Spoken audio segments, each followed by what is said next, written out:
estructura del artículo. Entonces, nosotros, ¿de qué ya hablamos? De todo esto, ¿de qué hablamos? De resultados. De los resultados. ¿Y por qué hablamos primero de los resultados? Porque esa es una de las formas, ¿ok? Si es un artículo basado en resultados, entonces lo más recomendable es comenzar desde los resultados. Es decir, en base a lo que tengo, yo hago un análisis y veo si lo que tengo, la medición que tenga, o la encuesta que tenga, o los resultados que tenga, después de graficarlos, después de ver si tienen alguna tendencia, de ver si se acumulan de alguna manera, entonces yo procedo a tabularlos y lo que habíamos hablado, ¿no? A sacar algunas ideas principales, a ver si puedo llegar a alguna conclusión, y en base a eso decido si tengo o no tengo material suficiente para escribir mi artículo, ¿ok? Esa era la manera de comenzar con los artículos que eran de resultados. A pesar de que habíamos hablado todo un poco, nos concentramos en los resultados. La idea ahora es que nosotros tenemos que seguir avanzando. Fíjense que entonces estas primeras actividades que hicimos con respecto al artículo tienen que ver con buscar dos artículos que se parezcan al que yo quiero escribir, porque parte de lo que yo debo ver es cómo es la forma o cómo se presentan esos resultados para yo hacer ¿qué? Algo completamente innovador. Lo siguiente, entonces, en lo que nos vamos a concentrar es en materiales y métodos. Ok, entonces, en la parte de materiales y métodos, para mí, es la parte más sencilla. Si estoy trabajando en un artículo donde tengo resultados. ¿Por qué es la parte más sencilla? Porque yo trabajé para obtener esos resultados, ¿sí o no? Y para obtener esos resultados yo tomé una medición, hice unos ensayos, hice unas encuestas, hice unas preguntas, valoré algo, pero yo tuve que haber seguido una metodología o tuve que haber seguido una serie de pasos mediante los cuales yo obtuve esos resultados, ¿sí? La metodología es eso, es ordenar esa información, es crear como una especie de protocolo mediante el cual, siguiéndolo paso a paso, entonces yo voy a obtener esos resultados.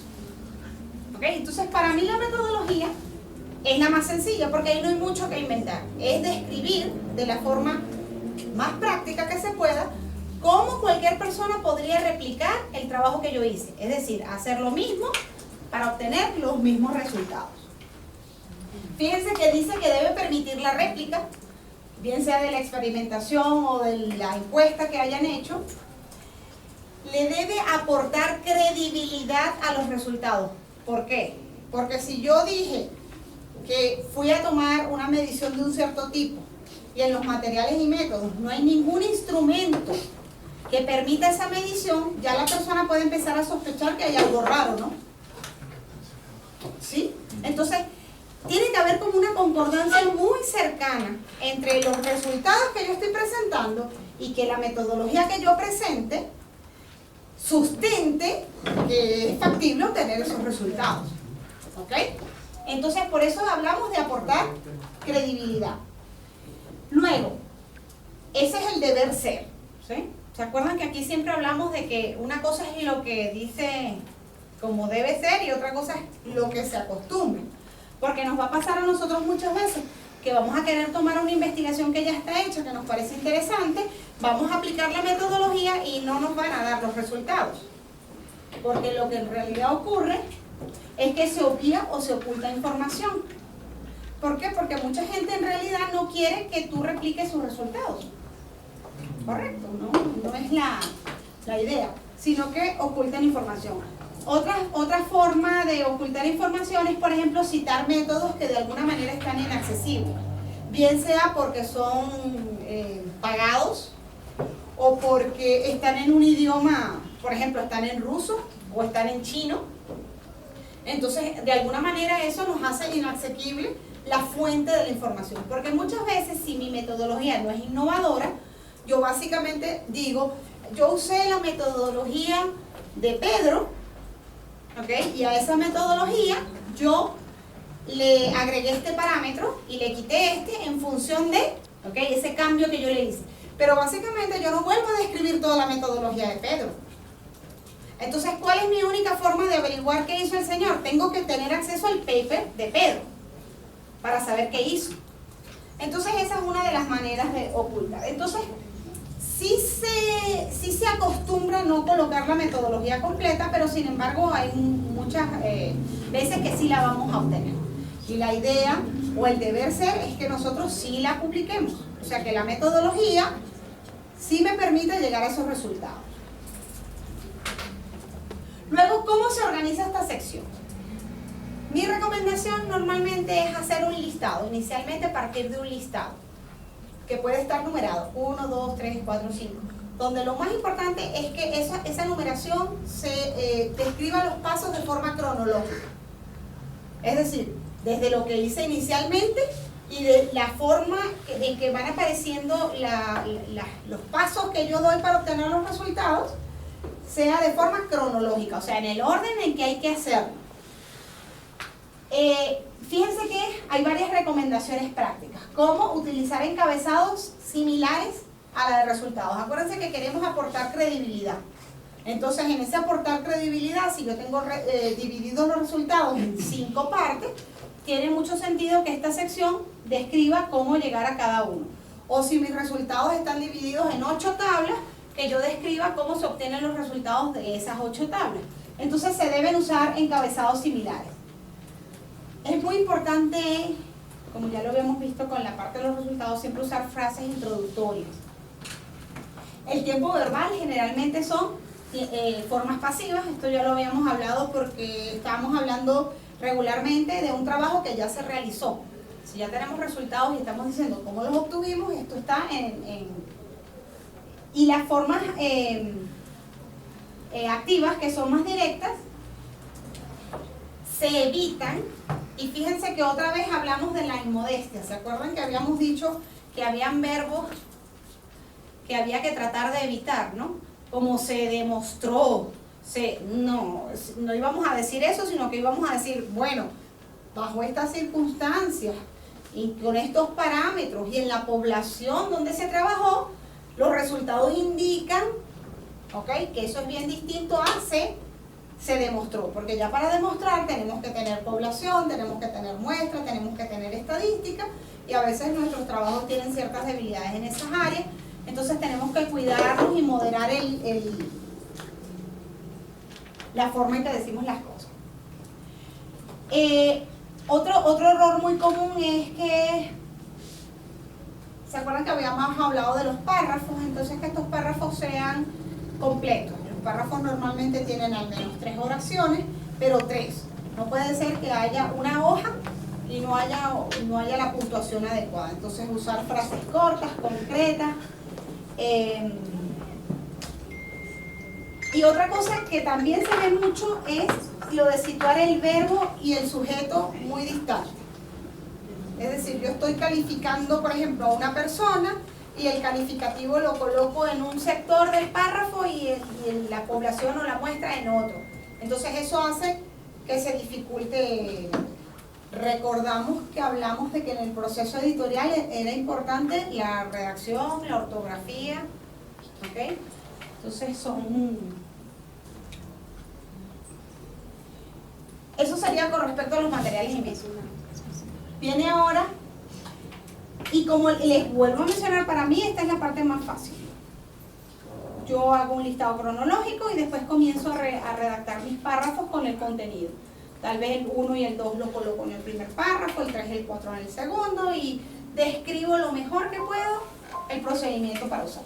Luego la introducción, les había mencionado que la forma que tenía este sector era ¿por qué? Porque era ancho arriba y angosto abajo. Iba de macro a micro. Ajá, porque de macro a micro o de lo general a lo específico. Y fíjense que aquí habla, dice planteamiento del problema, estado del arte y objetivo del trabajo. Yo les había dicho que siempre, si yo quiero buscar el objetivo general de un trabajo, me voy a ir al último párrafo de la introducción, porque la introducción debe cerrar con el objetivo general.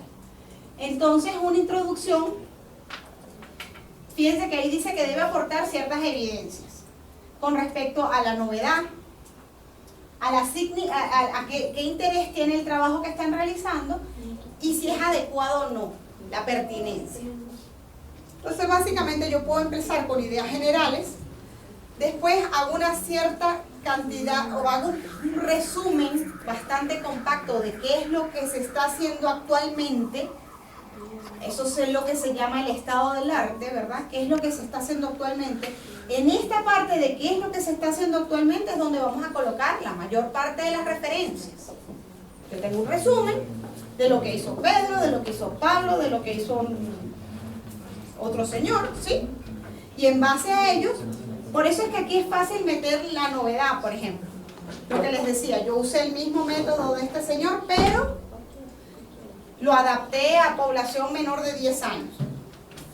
Pero el método es básicamente ese. ¿Yo voy a obtener los mismos resultados que él? No necesariamente. Y si los obtengo, habré demostrado que también para una población de una edad distinta a la que él usó, los resultados son los mismos, o para una edad distinta requiere ciertas modificaciones. Entonces, pero todo eso está con base a lo que yo leí. Entonces, debo hacer mucho hincapié en cuál es la novedad y debo cerrar el área, la sección de introducción. La clausura de la sección de introducción es el objetivo general. Es decir, en base a todo lo que yo les expliqué, haciendo las modificaciones que ya dije, el objetivo es pues determinar si el método funciona en niños menores de 10 años. ¿Ok? El objetivo general. Y ahí, por ejemplo, si eso forma parte de un proyecto de investigación más amplio, es el lugar para colocarlo. Es decir, queremos demostrar si esto funciona en base como la primera etapa del proyecto de investigación en el cual se quiere determinar si el peso del bolso influye en el dolor de espalda. Y aclaramos que lo que yo estoy haciendo es una parte de un proyecto de investigación. Eso puede ir en ese párrafo de cierre de la introducción. Entonces tenemos que vamos de afirmaciones genéricas, hablamos del conocimiento actual. Esta parte es importante también, presentar los vacíos existentes. Porque si yo revisé varios artículos y yo me di cuenta que hay una cierta tendencia, pero que en esa tendencia, por ejemplo, no se toma en cuenta el género, y a mí me parece que tomar en cuenta el género podría traer algunas modificaciones, yo puedo presentar una debilidad en esos trabajos que se va a convertir en la fortaleza del mío. ¿Ok? De alguna manera es como buscar qué le falta a un trabajo y trabajar en eso. ¿Ok? Aportar algo. ¿Okay? Porque en base a una debilidad que yo detecto en un trabajo que ya se ha hecho o en una serie de trabajos que se vienen haciendo. Describir los objetivos, y fíjense que al final aparece como opcional destacar la utilidad o el beneficio, que era lo que yo les decía.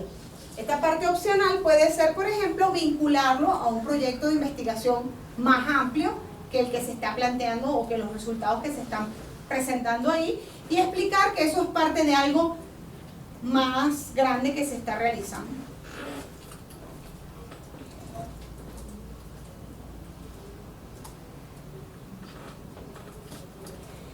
En esta sección es sumamente importante que todas las afirmaciones que se realicen deben estar respaldadas por referencias. Y vemos lo que dice aquí, ¿no? O sea, no es que es algunas o las que a ustedes les parezca importante o las que no les dio flojera buscar. O sea, no. Porque se supone que esta parte, ¿verdad?, es precisamente decir qué es lo que se está haciendo. Pero yo no puedo decir, y en el mundo actualmente se está haciendo gran cantidad de estudios para ver si el peso del morral del niño le da dolor de espalda, y poner un punto. ¿Y cuáles son la gran cantidad? Dame una muestra, ponme un paper de revisión, ponme 5 trabajos, porque tú me estás diciendo que eso es una realidad, que eso se está haciendo. ¿Y cómo lo sabes? Tuviste que haber leído varios papers que decían lo mismo. Entonces, todas las ideas aquí tienen que estar sólidamente respaldadas con referencias. Entonces, aquí este no es un lugar para poner su opinión. Para eso vamos a tener secciones como la discusión o el análisis de los resultados, donde ustedes pueden ponerse creativos. En esta sección, todo lo que yo diga debe tener un respaldo. ¿Ok? Y esto es muy importante porque esta es una de las correcciones que seguro les van a hacer cuando envíen un artículo. O sea, ¿por qué usted dice esto? ¿De dónde lo sacó? ¿En base a qué usted supone esto? ¿Ok? Entonces, todas esas cosas tener muy en cuenta que deben ir siempre referenciadas. ¿Qué tipo de referencias? Bueno, pueden ser artículos, libros, tesis, patentes, normas, boletines, documentos legales, ¿ok? Pero en todo caso, las ideas deben venir de alguna parte y estar sustentadas por esa referencia. Luego hay dos formas de realizar estas citas. Mi recomendación es que en un artículo se utilice o una o la otra, por aquello de la uniformidad.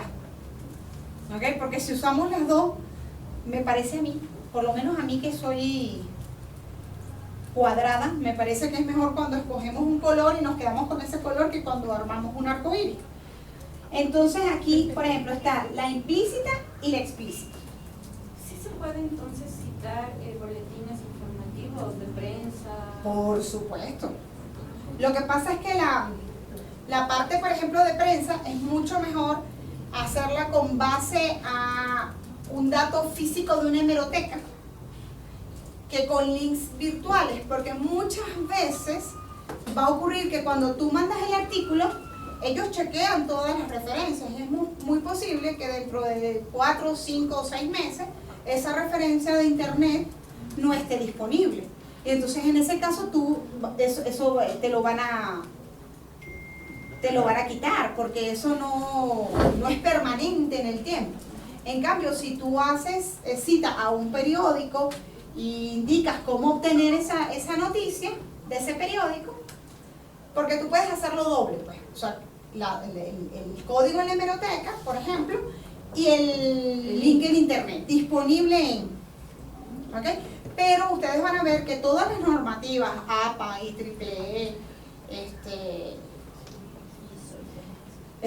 todas, ¿ok?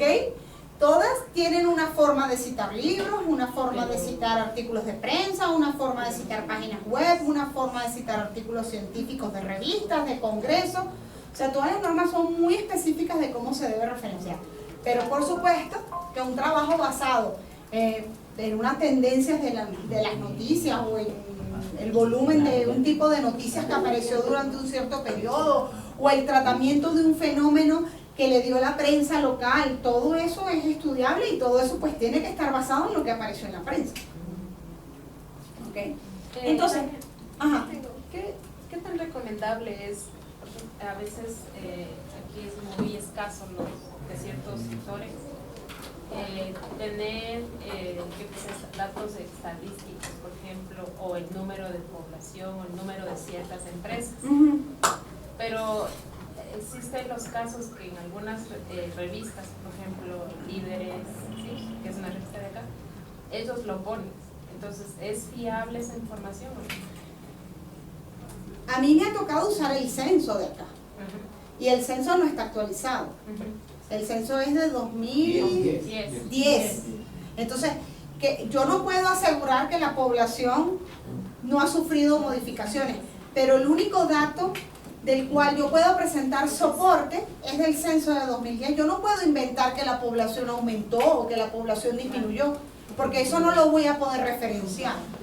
Entonces yo, a pesar de que el dato no está actualizado, tengo que usar el dato de 2010 y después pido disculpas más adelante y digo que bueno, que esos son los datos disponibles, oficiales, y que bueno, yo voy a trabajar con eso. ¿Y la proyección oficial? Claro, si hay una proyección usted ajusta, pero ¿y si no hay proyección? No puedo inventar. Pero, por ejemplo, en este caso, en los municipios, por lo general tienen esos datos. Informes. ¿Eso sí sirve como Sí sirve para citarlos, claro que sí, claro que sí. Porque esos informes existen en físico. Sí. Entonces, lo ideal es que eso tenga algún tipo de codificación. No necesariamente va a ser un ISBN, que sería lo ideal. Porque lo ideal, lo que debería hacer estas instancias para darle algo de solidez a esos folletos, algo de para ayudar a que eso sea utilizable a nivel científico, deberían tener al menos un código ISBN. Pero aun cuando no tienen ese código ISBN, normalmente ellos usan una codificación interna y bueno, a nivel local tú lo puedes utilizar, si es válido. O de ahí, en base a eso, puedes sacar una tendencia y ajustar otros datos. Es decir, pero son ajustes, ¿no? Y todas esas cosas que nosotros tenemos que improvisar o tenemos tan desactualizadas, en realidad le quitan rigurosidad a tu trabajo, pero en muchas ocasiones no tenemos otras herramientas. O sea, es mucho mejor decir que usé el censo de 2010 que decir que yo se me ocurrió poner el doble porque me pareció que quedaba un número bonito, ¿no? Porque ahí me van a ahorcar facilito. ¿Y de dónde sacó el doble? ¿No? Yo les estoy dando la sobra. Entonces yo tengo que cuidarme. Es mucho mejor trabajar con datos que no estén actualizados. Si hay cómo hacer proyecciones, hacerlas, y si no, no inventar. O sea, una cosa que siempre que debemos evitar al máximo es inventar. Inventar datos le quita mucha fiabilidad, mucho soporte a tus resultados. ¿Ok? Pero fíjense, boletines y reportes informativos es una forma. Entonces, si es implícita o directa, yo hago énfasis en la información y no en el autor. Es decir, yo hablo, por ejemplo, de una tendencia. Los autores, o existen varios autores que indican que existe una tendencia en aumento del dolor de espalda de los niños en edad escolar. ¿Ok?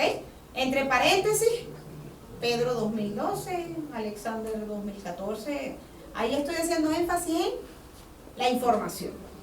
A veces, sobre todo cuando mi trabajo, por ejemplo, es una continuación de un trabajo de alguien o se basa en ese trabajo, es al revés. Yo hago énfasis en el autor. En 2012, ¿verdad? Roberto planteó que había una tendencia donde se mostraba claramente, y él lo hace a través de encuestas y comienza a describir el trabajo, pero lo primero que coloco, o sea, es directa. Menciono expresamente al autor dentro del texto, no es un numerito al final. Por ejemplo, si estamos haciendo IEEE, o sea, nos pidieron IEEE, son números. Entonces yo en el primer caso mencionaría la información y después aparecería 2,4,6. De la otra forma no, de la otra forma yo coloco el nombre de la persona, coloco el año en que lo hizo y comienzo a describir su trabajo. Eso es con énfasis en el autor. Eso pasa mucho, lo que les digo, cuando mi trabajo tiene mucho soporte en un trabajo previo de esta persona. Si no, si es solo una tendencia global, yo más bien voy a necesitar citar a 3 o 4 personas y lo hago al final con énfasis en la información. Esas son las dos formas de realizar las citas. Hablamos de las citas dentro de la introducción, porque la parte muy importante de la introducción es el estado del arte. Y tenemos que entender por qué. El estado del arte es lo que una vez que la persona lo lee, ¿quién lo está leyendo? ¿Quién lee los artículos? Especialistas, ¿verdad? Eso no se nos puede olvidar. Cuando el especialista en esa materia está leyendo, él tiene que terminar convencido de que yo sé de lo que estoy hablando y de que yo he leído suficiente y de que he leído a la gente importante del área, porque él los conoce porque él trabaja en lo mismo. ¿Ok? Entonces, la parte de la revisión de los artículos es muy importante, porque esa parte tiene que ver con demostrar que yo sé de lo que estoy hablando. ¿Ok? Y eso es parte de lo que yo tengo que ir haciendo en la medida en que voy pasando por este proceso de evaluación, ¿verdad? Ir demostrando en cada parte que yo voy pasando la prueba y que yo voy haciendo. Entonces, en esta parte lo importante es demostrar que yo sé que leí suficiente y que las principales publicaciones que hay en esa área, yo las leí, las conozco, las entiendo y las incluí. ¿Ok? Entonces, con esto tendríamos la introducción, ¿verdad? Porque tenemos un planteamiento del problema general. Esta parte muy importante que es cómo voy a incluir todas esas referencias bibliográficas para darle soporte a mi idea y para demostrar que sé.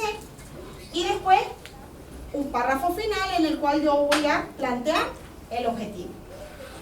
Recuerden siempre entonces que aquí nos podemos apoyar en las debilidades de los artículos. ¿Ok?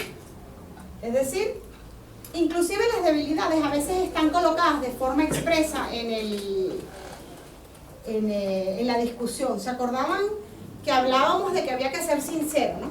Y de que yo al final podía ser sincero y podía decir que este trabajo tiene estas limitaciones. Entonces, yo me puedo apoyar en esas limitaciones que el mismo autor me está manifestando. Por ejemplo, él puede decir, por falta de tiempo, por falta de presupuesto, esto se realizó solamente en niños de 9 y 10 años.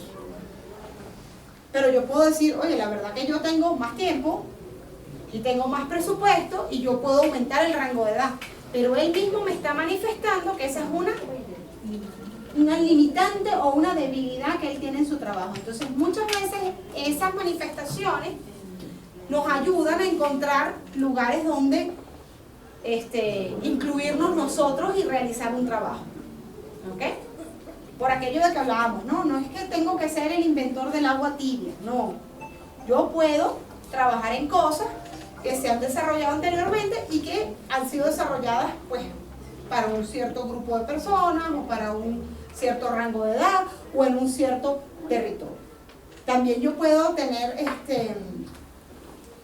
desarrollos que se hicieron en el primer mundo, donde por ejemplo todo el mundo tiene acceso a internet y después yo aplicar eso mismo en una población que tenga un acceso ilimitado a internet y ver si efectivamente es tan importante o no ese acceso a internet como refleja ese autor. ¿Sí me sigue? Entonces yo puedo utilizar lo mismo que está escrito en los artículos y como es inevitable leer un montón de ellos, tú vas encontrando lugarcitos donde tú puedes incluir. Ahora vamos a hablar un poco de la parte de la búsqueda de bibliografía, porque en esta parte, estamos claros, tenemos que buscar bibliografía. ¿Ok? Entonces yo les voy a presentar ahora una serie de láminas donde ustedes van a ver que tienen links. Eso cuando tengan la presentación van a ver que con pulsar sobre el link los direccionan. Entonces hay repositorios digitales, bases de datos científicas, bases de datos referenciales y bases de datos de patentes, marcas y propiedad intelectual. Todo depende de qué estamos trabajando. Por ejemplo, en el caso de ingeniería y de la gente que está dedicada al desarrollo de equipos o al desarrollo de máquinas, entonces esta parte es muy importante. Porque las cosas que están patentadas son diseños que ya están hechos y yo puedo trabajar sobre ellos. Pero todo es patentable. Es decir, un paso de baile es patentable. ¿Ok? Una metodología es patentable.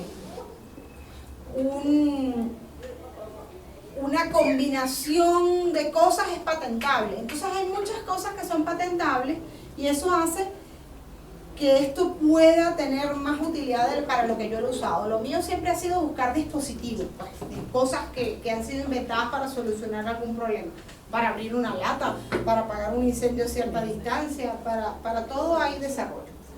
Entonces, en cuanto a los repositorios digitales, fíjense que aquí tenemos, estos son mundiales y estos son regionales.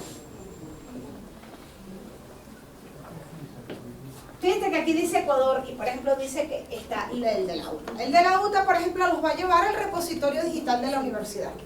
¿A qué tengo acceso yo en el repositorio digital de la universidad?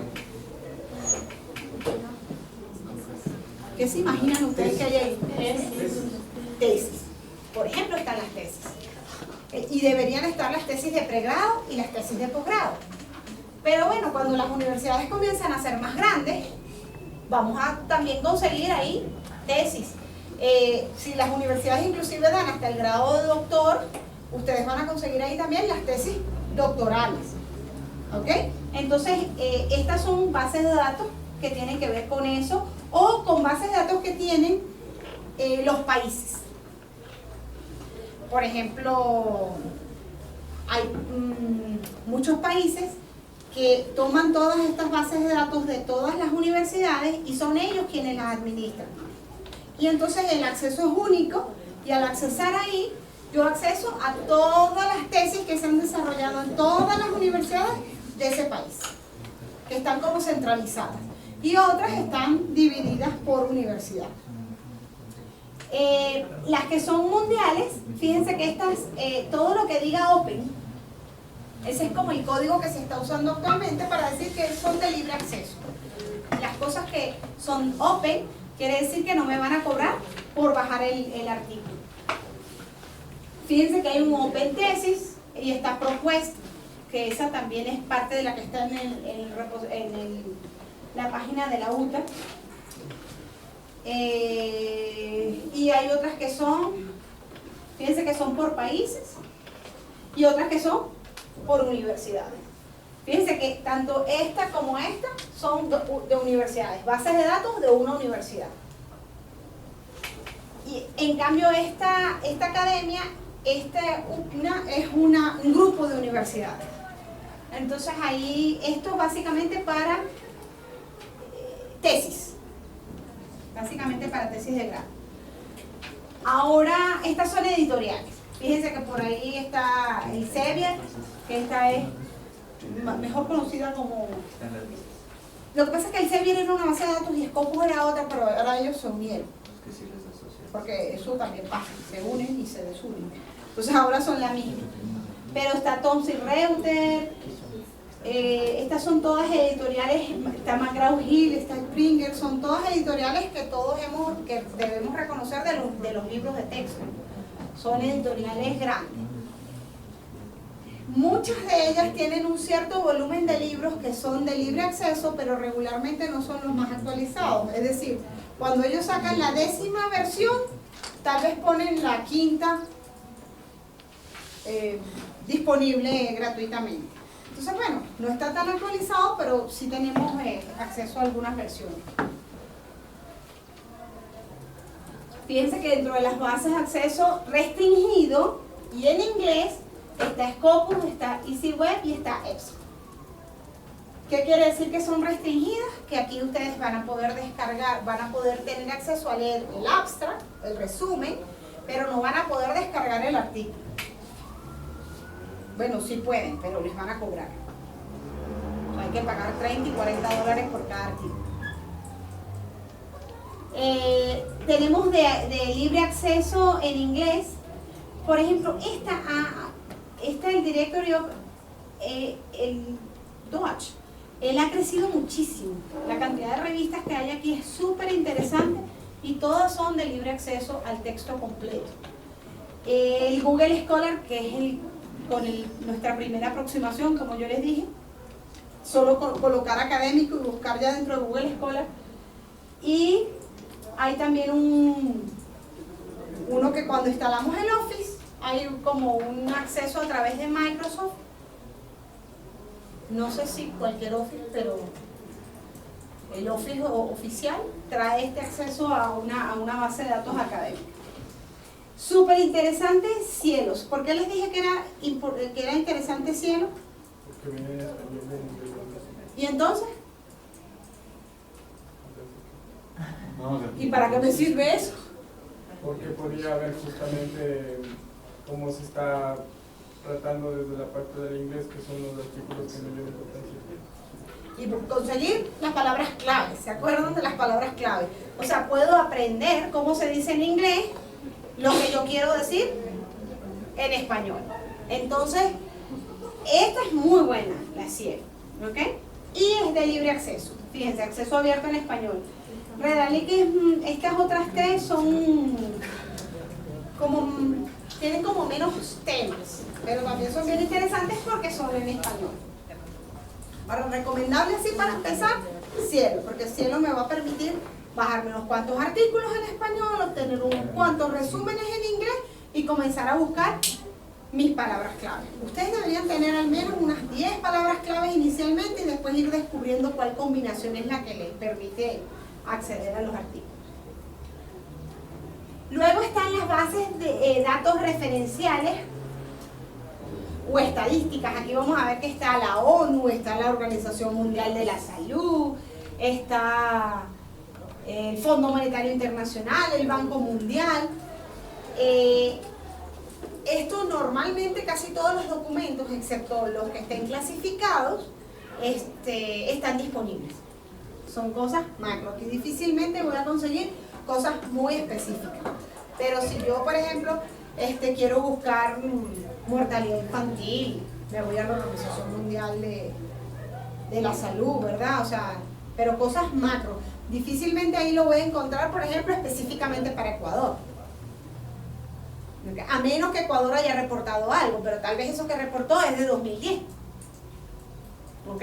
Y en los países, vamos a notar que en los países donde hacen censos más seguidos van a estar más actualizados los datos. Entonces estas son bases de datos referenciales. Estas son las que podríamos utilizar en la parte ancha de nuestra introducción. Y aquí están algunas como discriminadas. Estas tienen que ver con nutrición, estas tienen que ver con normas de calidad. Y aquí, más que les interesen estas bases de datos, lo que les indico es que están diferenciadas. O sea, una vez que ustedes consigan su área en la que van a trabajar, ustedes van a ver que eso que parece tan inmenso se va reduciendo cada vez más y se vuelve manejable. Porque lo que pasa muchas veces cuando nosotros iniciamos con el Google Scholar es que ¿cuántos resultados nos salen para cada cosa que ponemos? Varios millones, ¿no? Entonces llega un momento que tú dices, yo no puedo revisar 1 millón de links, o sea, ¿cuánto tiempo me va a tomar eso? ¿No? Entonces, eso es muy típico de cuando estamos buscando de forma muy amplia, ¿ok? Nosotros con el tiempo tenemos que ir direccionando a no buscar en Google, porque cuando estamos buscando con Google Académico, ¿dónde estamos buscando? Estamos buscando una base de datos específica, ¿no? Por lo menos si al ponerle académico ya nos salimos de Google, pero seguimos en otro Google, más chiquitito pero infinito. Entonces tenemos que ir discriminando, ir viendo que nosotros vamos a tener que irnos ajustando, ir buscando dónde está la parte que a nosotros nos interesa. Y ahí vamos a ver que no es tan grande la cantidad ni el volumen de información que necesitamos conocer. Y estas son las bases de datos de patentes. Fíjense que estas tienen otra ventaja. En la mayoría son de libre acceso. Es decir, que cuando alguien patenta una invención, yo tengo acceso a todo, a los esquemas, a los gráficos, a los planos, a las descripciones. Entonces son bien interesantes desde ese punto de vista porque tienen mucha información y son en general de libre acceso. Hay muy poquitas en español, y vamos a ver que las mayorías, Spacenet tiene dos vertientes. Una que es la EPO, que está en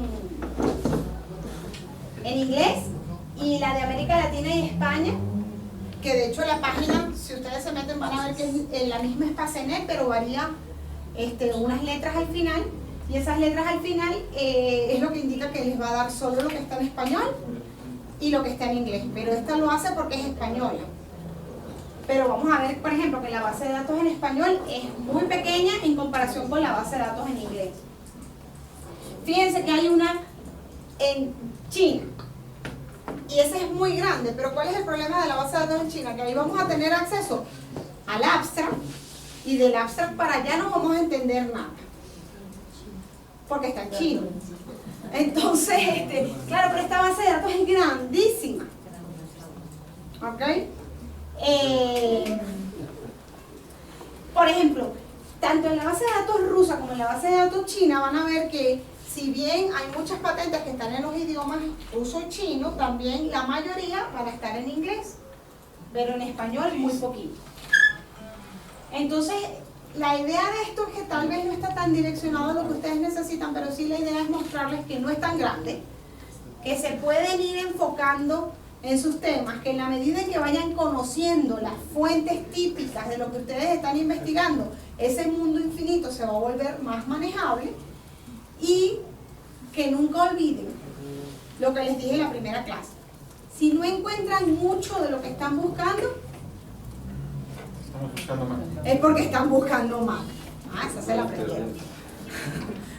Hay mucho, de lo que se le ocurra, hay mucho. Si no lo está encontrando, lo está buscando mal. ¿Ok? Bueno, hay una sesión práctica 3 que tiene que ver con qué es lo que podrían hacer ahora a partir de esto.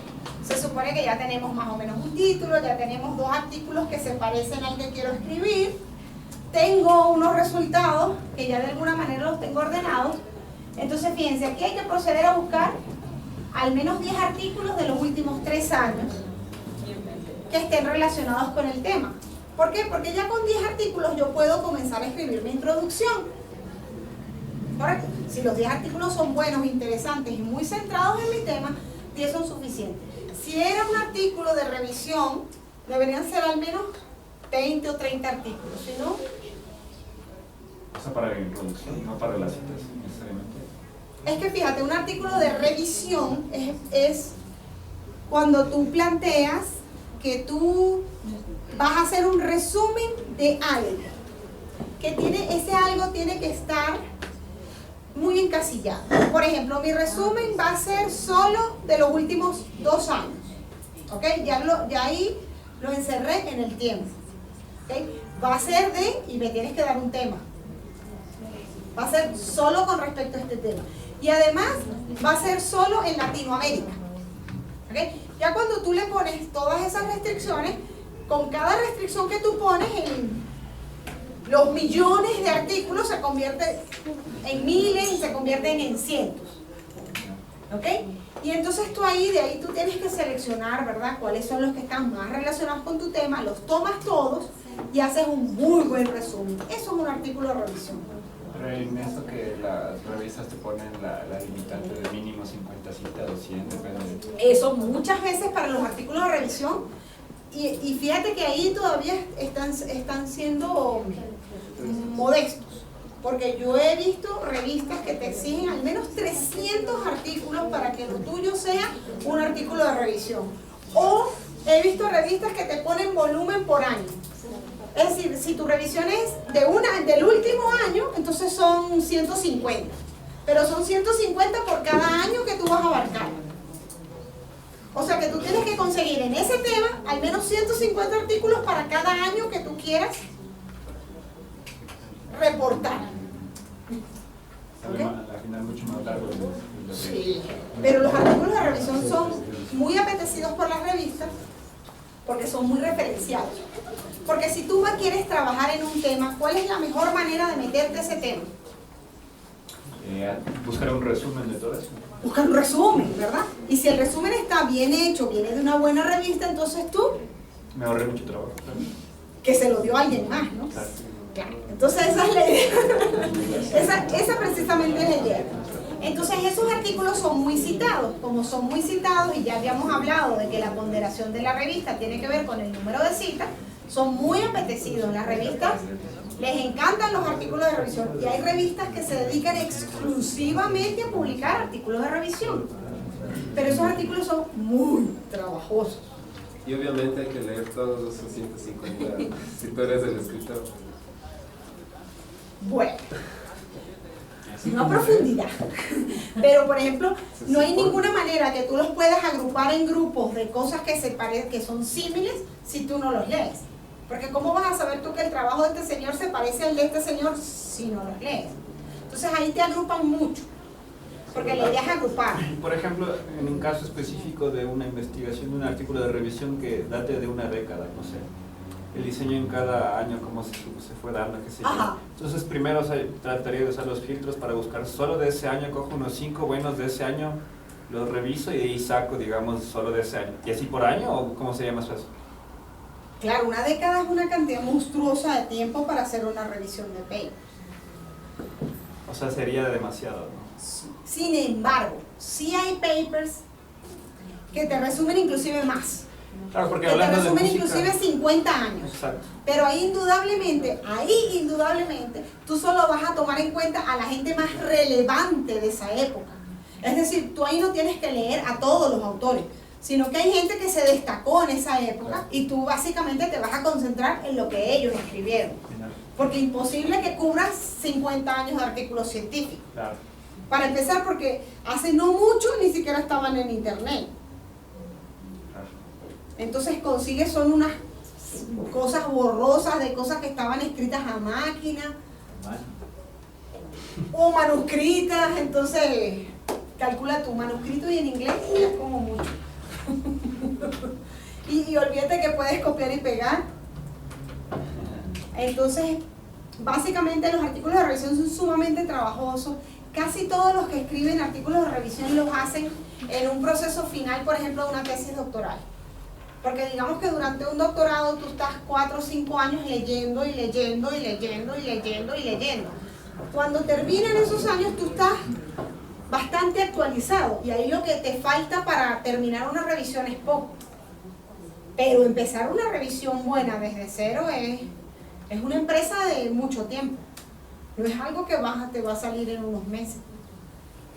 Porque tienes que leer un volumen demasiado Por ejemplo, grande. si yo tengo una idea de un artículo de revisión y encuentro otro que ya está hecho y todo, o sea, ¿cambio de idea o qué puedo aportar hoy? No, porque si consigues uno, tal vez ese tiene una por ejemplo, tú puedes conseguir un artículo de revisión muy bueno, pero de Europa. Y tú puedes decidir hacer ese mismo trabajo en Latinoamérica. Por eso digo que esa herramienta que yo los incito a usar, de buscar algo parecido, es muy buena. Porque cuando tú consigues eso parecido, tú ves qué hizo, en qué época se concentró más, por qué lo hizo así, cuánta gente citó, y entonces tú vas tomando su metodología y la vas aplicando, solo que la contextualizas en otro, por ejemplo, en otro lugar del planeta. Las revisiones normalmente no son mundiales tampoco, por el mismo Por ejemplo, inconveniente. ya me centro en Latinoamérica y para ser más específico me centro en Ecuador. Lo que pasa en Ecuador, a las revistas les interesaría. Depende de qué sea. Por ejemplo, música experimental que se ha dado en Ecuador, qué sé yo, pero es como que interesaría la revista solo de Ecuador, capaz no, ¿no es cierto? Sí les va a interesar.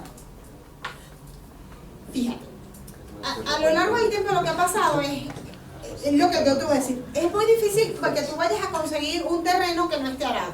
Más bien en países como Ecuador, donde la investigación tiene muy poco tiempo que se empezó a fomentar, hay muchas cosas que se pueden hacer y que son adaptables de alguna manera aquí, pero de alguna manera la población aquí lo hace especial y eso lo hace publicable.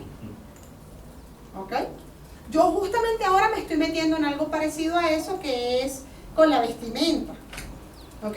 Porque ¿quién ha estudiado eso? ¿Quién le ha metido tecnología aquí mismo, al mismo campo? ¿Quién le ha metido tecnología al campo? Yo veo que aquí la gente siembra y cultiva.